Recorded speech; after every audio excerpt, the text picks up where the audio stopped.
The story begins with the protagonist recalling how his mother had always insisted he had the qualities of a shaman, constantly pressuring him to follow that path.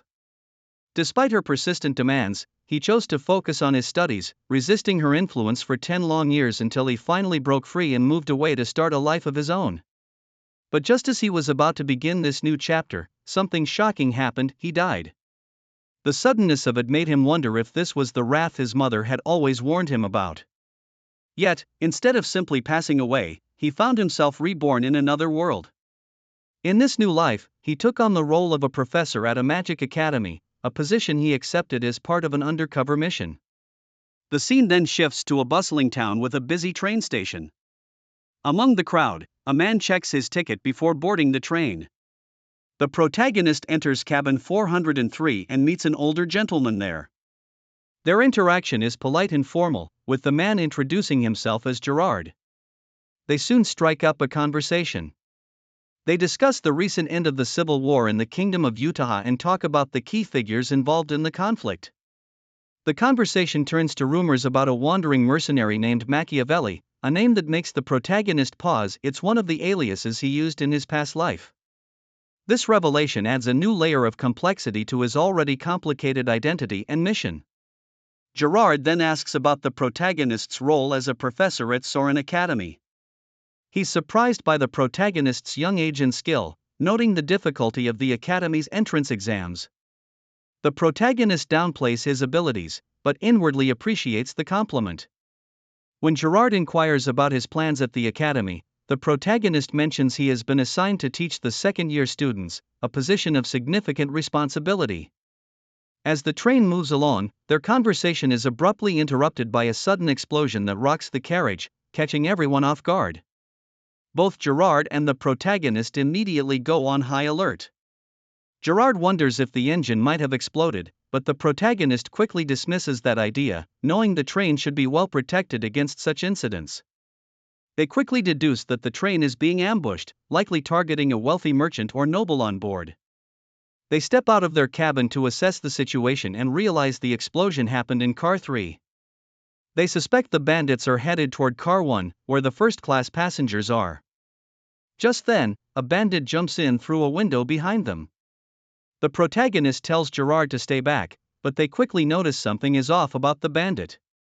The bandit suddenly lunges at them, but the protagonist swiftly uses magic to paralyze him. Pinning the bandit down, he demands to know their motives.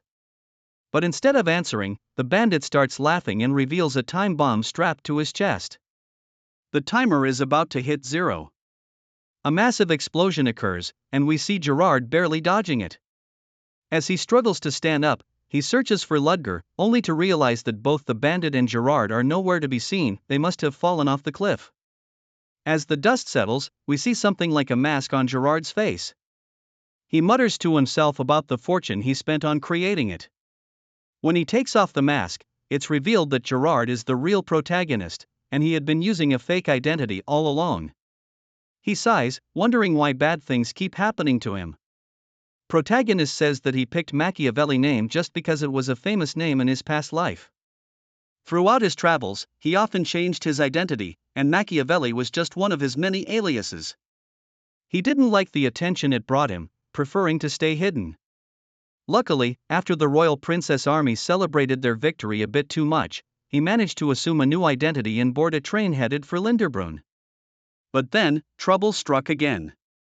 He wondered why such events always seemed to find him. He said a silent farewell to the real Ludger. The bandit who attacked them was no ordinary criminal. Despite being paralyzed, he had managed to set off explosives. The protagonist suspected this was the work of a religious fanatic targeting the train, not for money or passengers, but for something more sinister. As he pondered this, a man who appeared to be a staff member approached and asked what had happened. The protagonist replied that armed bandits had attacked the train and suggested they head towards the caboose, as the bandits might be after the first car. The staff member agreed, mentioning that they were already evacuating passengers in that direction. Suddenly, the protagonist grabbed the staff member by the neck and pinned him down. The staff member, shocked, asked what he was doing. The protagonist accused him of being part of the plot, pointing out that the bandits couldn't have ambushed a speeding train through rough terrain or breached its protection spell without inside help. Realizing he had been caught, the staff member tried to stab the protagonist. However, the protagonist was quicker and pinned his hand down. He demanded to know what the bandits were after and who they were. As he forced the staff member to walk, his sixth sense kicked in. He pushed the staff member aside and ducked, just in time to dodge bullets from behind that hit the staff member instead. The protagonist realized the bandits had a backup plan. With a loud crash, more bandits burst through the door. One of them, puzzled, asked how anyone could still be alive after they had shot so many bullets at the train. The protagonist, now furious, demanded to know what they were babbling about. One bandit ordered the others to kill him, but when they tried to fire, their guns malfunctioned. They finally realized the protagonist was a mage and had used his powers to disable their weapons. Suddenly, the protagonist sensed something, and at the same time, his magic spell was deactivated. He thought, a counter spell? The bandit mage, surprised, exclaimed that he never would have thought there was another mage on the train.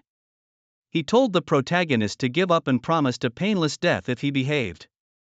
One of the other bandits thought to himself that the protagonist didn't appear to be an ordinary man, likely a fourth circle mage, otherwise they would have had intel about another mage on board. The protagonist, unconcerned, wondered if it had already been 10 minutes since the explosion. He realized it would be a while before the train left the mountains, and reinforcements wouldn't arrive anytime soon. Deciding on a course of action, he suddenly jumped off the train. A bandit ordered the others to check on him, and they couldn't see him anywhere.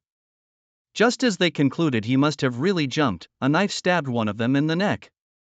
Another bandit spotted the protagonist and shouted that he was on the roof. Confused, another bandit asked how he got there, whether he used a levitation spell, and if it was even possible to keep up with the train's speed. One bandit ordered the others to go after him, while another suggested it was pointless to overpower a mage with numbers. They decided only a few would pursue him while the rest attacked the first car. Some bandits shot at the roof, trying to catch the protagonist off guard. He ran towards the caboose, and as the bandits tried to open the door to the next coach, an explosion occurred. One bandit wondered if there were traps, but another dismissed the idea, saying there was no way the protagonist could have prepared that in such a short time. The bandit leader, tense, realized the protagonist was unlike any other mage he'd encountered, pragmatic and effective with his spells, more like a hunter or mercenary. Suddenly, they heard a loud sound and realized the protagonist was trying to disconnect the cars to escape. The leader cursed himself for not realizing sooner that the protagonist had no reason to fight them. Even as they tried to get to the next car, they were disconnected from the train. A bandit said they couldn't give up the train because of the protagonist, but the leader, having memorized his face, vowed to find and kill him. Before he could finish his sentence, he felt an intense surge of mana and searched for its source. He saw the protagonist casting a huge spell towards them and felt fear, wondering if it was also a trap. He knew they had to run, but it was too late. The spell was cast, killing everyone except the leader. Impressed that the leader survived his attack, the protagonist approached. The leader, angry and desperate, asked why he had killed them and if he had any conscience, mentioning his comrades who had given their lives for change. The protagonist interrupted, mocking the bandit's madness. Confused, the bandit asked, "What?" The protagonist retorted, "Weren't you the ones who tried to kill me first? What right do you have to preach about conscience and making the world a better place? What about the people you've killed?" He reminded the bandit of his vow to kill him, asking who he was to point a finger at him. The protagonist added that he planned to disappear quietly, but since the bandit had seen his face, he'd sleep easier knowing the bandit was dealt with. Before the bandit could respond, he was split in half by a person who looked like a knight. She asked the protagonist if he was all right, assuring him that the Knights of Cold Steel had arrived, and he had nothing to worry about. "We hear multiple gunshots. It seems that we are on a different car and some bandits are firing bullets at someone.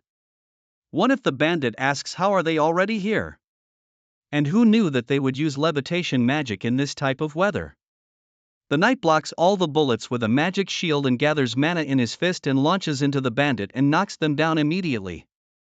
He tells Other Knight that he has cleared cabin 2, and Other Knight replies that they have cleared cabin 1 and they have secured the passengers. They all report to the vice captain that they have secured the entire train. It seems that the Lady Knight was their vice captain. She praises them for their good work and tells them to escort the passengers safely to the next stop. The scene shifts and now we are at Riederbelk station. The Lady Knight knocks on the MC's door and asks him if he is okay and if he was hurt from the terrorist attack. MC replies that he is fine and he was just lost in thoughts. Lady Knight feels relief hearing that. She introduces herself as Veronica DeVille. MC also goes to introduce himself but is interrupted by some detective-looking person. Lady Knight asks what is going on and detective asks her if she is in charge of the knights here. She agrees and says that she is the vice captain Veronica DeVille. The detective introduces himself as Riederbelk's Metropolitan Police and his name is Lemlis. And he heard that there was an attack on the train at the border of Arret Mountain. Veronica admits and says that they took care of all the attackers. Lemlis thanks her and the knights for their hard work but tells her that there was something suspicious about the report they received. He suspects that the train was infiltrated by the gunmen too quickly, even if there was a wizard among them. This is an arcane engineered train and still it was infiltrated easily. So they think that someone on board might have been an accomplice in this attack. Veronica agrees and says that it makes sense. Lemlis says that it's just a possibility, but they would identify the passengers and send them along their way. Veronica agrees and asks MC if he heard that. MC nods in agreement. She says that there won't be any problem as long as he is honest. MC thinks to himself that he is in trouble. He thinks that there are no issues with Gerrard's identity as the ticket was purchased under normal circumstances and he boarded the train like any other passengers. But he is not Gerrard right now, and in no way he looks like a man in his 40s. He thinks that if he gets investigated it will be only a matter of time before they figure out that his identity is fake, and he'll be hanged if he is lucky but if not, he will be severely tortured. And not to mention there are plenty of police knights outside the train so running away is impossible. And what's more, this vice captain is cruel and shows no mercy to anything that seems wicked. She's smiling at him right now but the moment she finds out that he is suspicious he would be captured by her. Lemlis come back after bringing the guest log. After seeing MC in lost thoughts he asks him if he is alright, and that he is only going to ask for the ID so he doesn't have to feel that much pressure. He asks MC to show his ticket if he still has it. MC shows his ticket and other detective confirms of the ticket. Lemlis checks the guest logs and identifies about the 2 passengers of room 403, Ludger and Gerrard. With a glare he asks MC about the other guest. MC informs him that he was swept away by the bomb and fell towards the cliff when the train was passing by Arret Mountains. With a suspicious gaze Lemlis looks at MC. Just at that moment Veronica arrives and tells Lemlis that MC was not a suspect to begin with. She tells him that MC was fighting the terrorist before she got there and why would he do that if he was working with them? Lemlis asks surprisingly he was fighting with them? Lemlis realizes the situation and apologizes to MC. Looking at his name again he checks that he is the new professor at Ceoren. Both Veronica and Lemlis are shocked after that information. MC while standing up and collecting his suitcase admits about being the new professor at Ceoren. And tells them that they can address him as Ludger Cherish. Scene shifts and now we are out of the station. Lemlis apologizes to MC, but MC tells him that he arrived quite comfortably thanks to them. Lemlis offers to escort MC to Ceoren but MC refuses. Lemlis insists and says the MC will be paving the way for the future generation of the Empire, and how can he just let MC go? MC in his mind thinks that being with him makes him uncomfortable. MC says that he has some personal matters to attend so there is no need to trouble himself because of him. As he leaves, he says to Veronica that their meeting was short but it was a pleasure. Veronica agrees and says that they'll meet again if it's meant to be. MC in his mind thinks that he finally escaped and thanks real Ludger that his identity saved his life. He feels relieved about the camera technology not being great in this world, and as a result it's hard to tell the difference between MC and Ludger in a photo. Just as he thinks that the worst is over and he can make a new identity and hide for the time being, someone calls him by Ludger's name. It is an employee from Ceoren Academy, and his name is Wolford. He was worried about the attack on train and came personally to greet him. Wolford says that he has relived that Ludger is safe and tells him that he will take MC to Ceoren Academy. We can see that MC is not happy with this encounter. We can see MC riding in a carriage pulled by a beautiful robotic horse which is being handled by Wolford. Inside the carriage, MC thinks that this is bad. Who knew that they would send someone to pick him up, and not to mention MC doesn't think that Wolford is just an ordinary employee. It's not just his build but the fact that MC didn't notice him approaching at all. He is very least a knight. MC thinks if he used some lame excuse to try and escape, he'll just be suspicious and chase him down. He needs to play safe for now, and maybe it will be safer for him to be here. MC thinks as long as Gerrard is pronounced dead, he is nothing but a ghost in this land, and it means that no one will notice if someone drags him away or if he disappears, so it will be safer for him to have a real identity right now. That he will act like Ludger Cherish for the time being and he will wait for his chance. Wolford notifies Ludger that they have arrived at Ceoren. MC is surprised after looking at huge land of Ceoren Academy. He thinks, is all of this land part of Ceoren? This is much bigger than what he had imagined.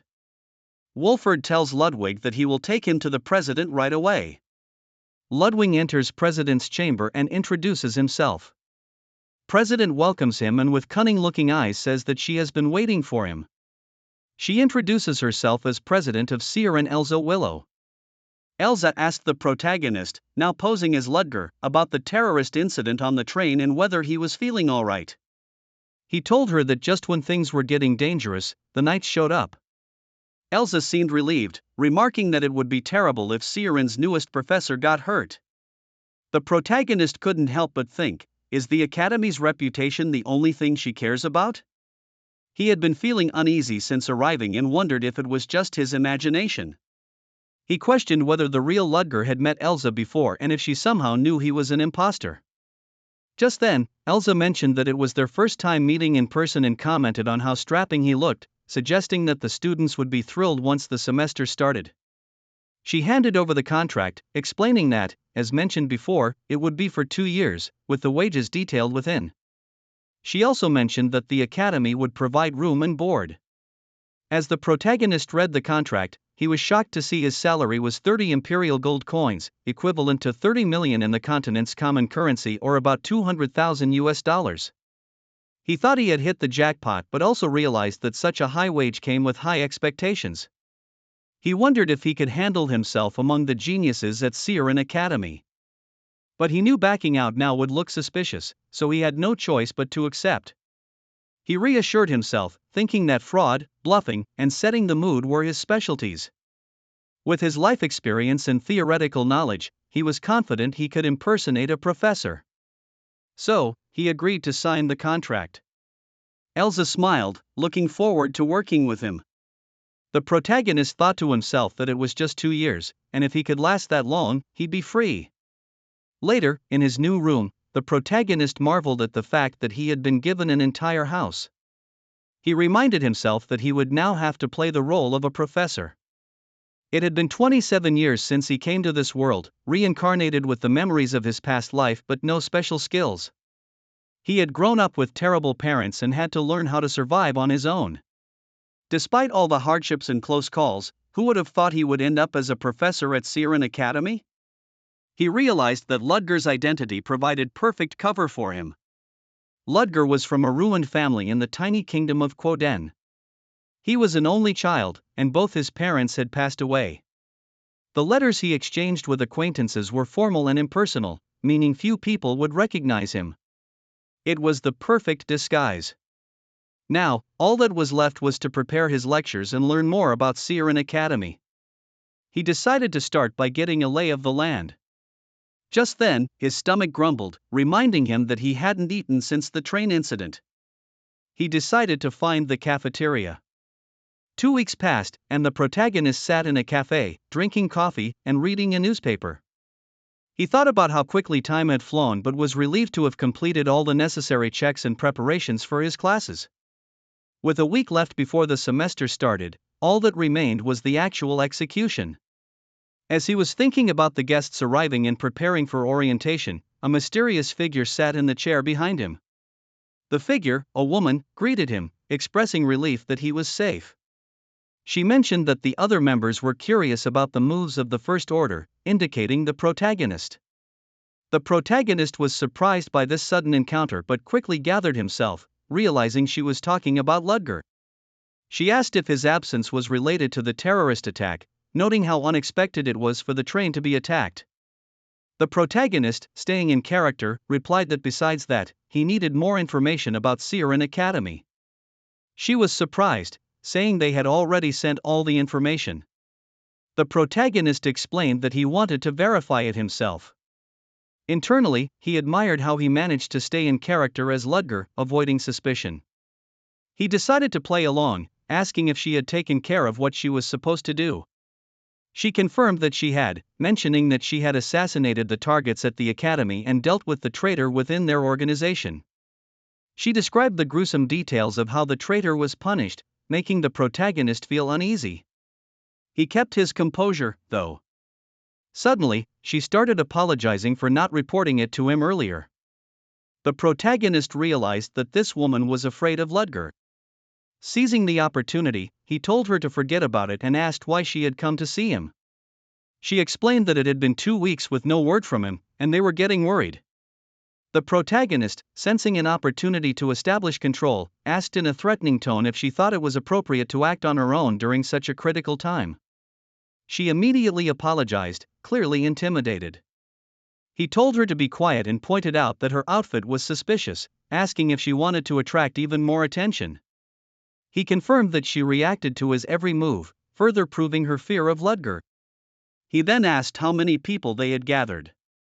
She reported that there were 31 Third Orders and 7 Second Orders, all successfully infiltrated, with other First Orders arriving as planned. The protagonist told her he was done checking and instructed her to leave. She agreed, reminding him to come to the designated place later. The protagonist, focusing on her use of the word come, reprimanded her, asking how she dared to order him around. Terrified, she tried to explain herself, but he cut her off, saying he would decide when a rendezvous was needed and that only someone on his level or higher could request one. When she mentioned the possibility of a higher authority, like the Zero Order, the protagonist confirmed that only they could give him orders. As he walked away, he thought about how dangerous this woman was, with her talk of assassinations and dealing with traitors. She called out to him, asking what he would do when he called them. The protagonist, realizing he hadn't thought that far ahead, kept his composure and simply replied, "Do I have to say that myself?" She quickly backed down, wishing him well. In his bedroom, the protagonist reflects on the identity he has taken on Ludger, a man from a ruined family, no parents, and the youngest fourth circle mage who is now a professor at Ceoren Academy. He realizes he should have been suspicious from the start. The conditions of Ludger's life were too perfect, and that's because they were all fabricated. The letters exchanged with Ludger were likely encrypted messages, and Ludger wouldn't have been able to infiltrate the academy with his real identity. The protagonist feels like he's in deep trouble, wondering why he had to pick such a risky identity.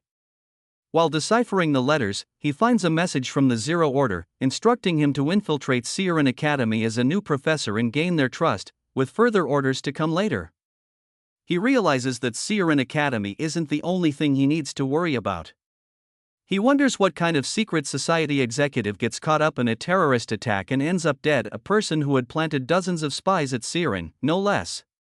It seems the original Ludger should have been more focused on survival. This means the protagonist now has to keep his true identity hidden not only from Ceoren Academy but also from the secret society. He considers that it might be a good thing he made contact with them today. If what they said is true, the secret society is structured into 0, 1st, 2nd, and 3rd orders. The protagonist knows nothing about the Zero Order, but just knowing they exist is valuable information. The critical task now is to identify the other First Order members, because if they were close to the real Ludger, they would know he's an imposter immediately. The ideal scenario for the protagonist is to use Ceoren's power to eliminate the secret society members. No matter how strong the society is, Ceoren has the resources to overpower them if they make a move. He resigns himself to the fact that the next 2 years will be anything but easy. Meanwhile, in the classroom, students are talking among themselves. One mentions that the class on materialization and element manipulation has a new professor. Another points out that the new professor must be skilled to be teaching a second-year class. They discuss how the previous professor quit suddenly after being outdone by a student in front of the whole class. A yellow-haired girl, pointing to Flora, says they're talking about her. Flora, looking uninterested, says she didn't do anything special, she just pointed out that the professor's technique was wrong. The students continue gossiping, mentioning that the new professor has an impressive record, having been a former military officer and published many dissertations. But when someone mentions that the professor comes from a ruined family, some students start speculating that his class might be easy to pass. Flora, however, finds these conversations boring. Finally, the protagonist enters the classroom and greets the students, introducing himself as their new professor, Ludger Cherish. His presence alone silences the room. He informs them that they are still in the course correction period, so he won't start the lessons right away, but he has an announcement. He explains that while his class will cover the theory of materialization, he will also go beyond that and focus on practical applications. He adds that first-year students can also sign up for this class, not just the second years. The class starts murmuring, and the protagonist quickly tells them to be quiet. He acknowledges their dissatisfaction but assures them that he won't lower the standards of his lectures, so they don't need to worry about that. A student, whom he vaguely recognizes, raises her hand and asks why he's allowing first-year students to attend a second-year class. He replies that, as an educator, he believes everyone should be taught equally, regardless of their grade.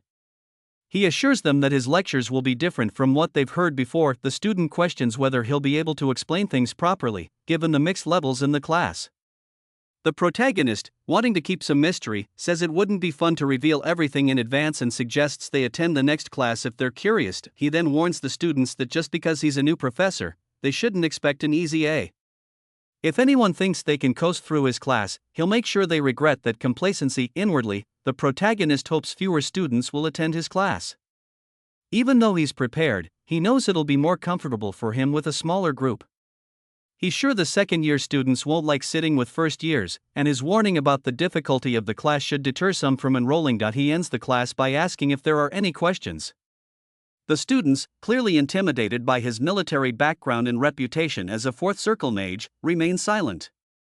Flora, however, seems surprised by the whole situation. As the class ends, the protagonist is a bit taken aback that no one asked any questions, though it's a relief for him. He had prepared answers but now finds them unnecessary.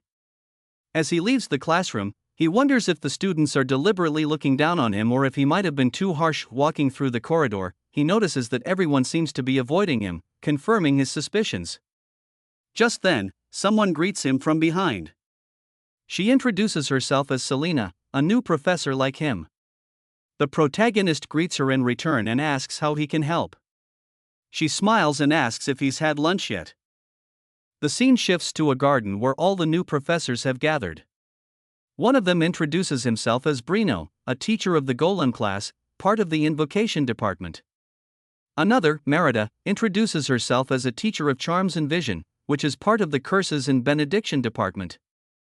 Ludger introduces himself next, mentioning that he teaches materialization. Merida is visibly impressed by Ludger's appearance and comments on how handsome he is up close. Ludger politely thanks her, but he notices another professor glaring at him. Merida informs him that this is Chris Benamor, a nobleman. Ludger muses that the new group of professors includes one nobleman, someone from a ruined family, himself, and 3 commoners. Despite their backgrounds, they are all experts in their fields, which makes Ludger suspect that one of them could be another First Order member. Chris, clearly upset, says he was curious about the new professors but is disappointed to find a ruined nobleman and some commoners among them. He tells them not to drag him down and that they can have fun without him, especially directing his disdain toward Ludger. He warns Ludger not to show off just because he's a ruined nobleman. Merida, angry at Chris, retorts that being a noble doesn't give him the right to look down on others. She reassures Ludger not to worry about Chris's attitude. Ludger, remaining calm, says he's fine and invites the others to join him for the meal they had planned earlier. He thinks to himself that, for now, he's content that he won't have to eat alone. Later that night, a discussion about Ludger takes place on a magic forum. Participants talk about him being the youngest wizard to reach the 4th circle, his service as a military officer, and his participation in cryptid hunts. His name is listed as a freelance mage in the Magic Tower. It turns out that the person sharing this information is a student who is part of the secret society and wants to help Ludger gain more students in his class. Other students are surprised to hear that first-year students can also attend his class and, seeing nothing to lose, they all decide to sign up the next day. As Ludger walks down the hallway, he thinks about how many students might show up to his class. He recalls all the warnings he gave about his class being a landmine, expecting almost no one to sign up. He figures that if anyone did, it would only be because other classes were full. He guesses that at most 30 students might show up. When Ludger enters the classroom, he is shocked to see all 80 seats filled, with even first-year students among them. The new students feel a bit intimidated by his presence, given his military background. Ludger wonders if they feel uncomfortable being in the same class as upperclassmen. He starts to think that someone might be trying to sabotage him, not realizing that it's his own alias within the secret society that's actually supporting him. He quickly calms down and introduces himself again, acknowledging the many new faces. He announces that he'll be teaching the overall process of materialization. When a student asks if he means the 4 specialties, Ludger glares at him, reminding the class that questions are only allowed when he permits them. He lets it slide since it's the first day, but warns that anyone who disrupts the class flow or challenges his authority in the future will lose points. However, he also mentions that there will be opportunities to earn reward points, encouraging students to work hard. Since the student had already asked, Ludger confirms that he will indeed be teaching all 4 specialties: materialization, element manipulation, telekinesis, and fortification, key components of conjuration. Some students think that teaching 2 specialties would be challenging enough, but he's going to cover all 4? Flora, one of the students, thinks he might be exaggerating. Ludger, sensing their skepticism, says that since it's their first class, he wants to show them something interesting to pique their curiosity.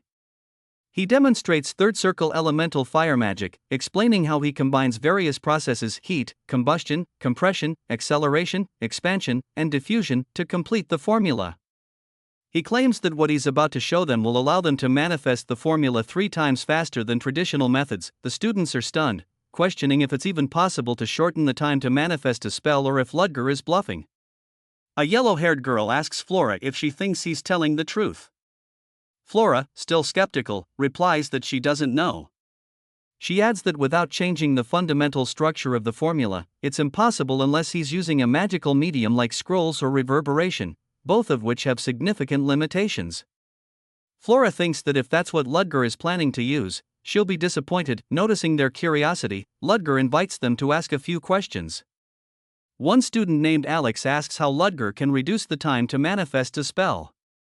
Ludger simply responds that he'll show them, reiterating that he reduced the time.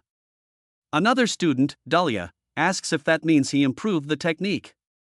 Ludger clarifies that he didn't tamper with the formula. Instead, he found a way to reduce the manifestation time while maintaining the existing formula.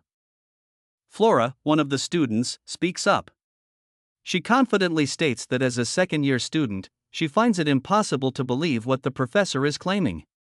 The other students murmur in surprise, noting that Flora has finally spoken up.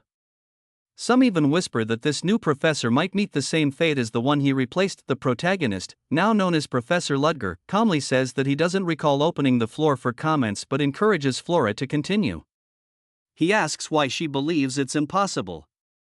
Flora explains that the only way to reduce a spell's manifestation time is through repeated practice and proficiency. She doubts Ludger can do something no one else has ever managed to accomplish. With a stern tone, Ludger challenges her, asking what if he's not talking about advancing magic in the traditional sense but attempting something entirely new? He points out that while magic has remained stagnant, clinging to tradition and history, science has continued to advance, even threatening the existence of magic. He clarifies that he's not arguing that science is superior to magic, but rather that there is room for improvement and innovation in magic as well. He insists that magic can be advanced, and he intends to be the first to do it. Flora, taken aback, asks if he really means that. She wonders to herself who this professor thinks he is, with such confidence in his own abilities. Ludger then asks Flora if she knows the average time it takes to create a rolling flame spell. Flora replies that it varies, but for a third circle magician, it usually takes about 10 seconds. The time can be reduced to 5 seconds for a higher circle magician. Ludger acknowledges her answer but says he's not interested in methods used by higher circle magicians. Instead, he wants to know the average standard for the students in this room. Flora replies that for most students, it takes about 5 seconds at best, though she can do it much faster. Ludger, impressed by her confidence, invites her to demonstrate her skill before the class. Flora agrees and performs a rolling flame spell quickly and efficiently. Ludger notes that it took her 4.78 seconds to manifest the flame, which is incredibly fast for a second-year student. However, he adds that 4.78 seconds is still too slow, mentioning that the fastest record for a third circle mage is 4.41 seconds, which he still considers much too slow. Flora, determined, says she's sure she can improve with more practice. Ludger, however, emphasizes that he considers even the 4.41 second record to be slow. The class is stunned, and they start murmuring among themselves, wondering how fast Ludger can do it. Ludger tells them to watch closely as he demonstrates the rolling flame spell. The students are surprised by his technique, noting that it didn't even take him a second to complete the spell. Flora is shocked, thinking to herself that what he just did didn't follow the usual technique for a rolling flame, and there was no visible process before the spell's manifestation. Ludger asks if they all watched carefully and offers to show them one more time in case they missed it. The students are left in awe, and Ludger thinks to himself that the look in their eyes has finally changed.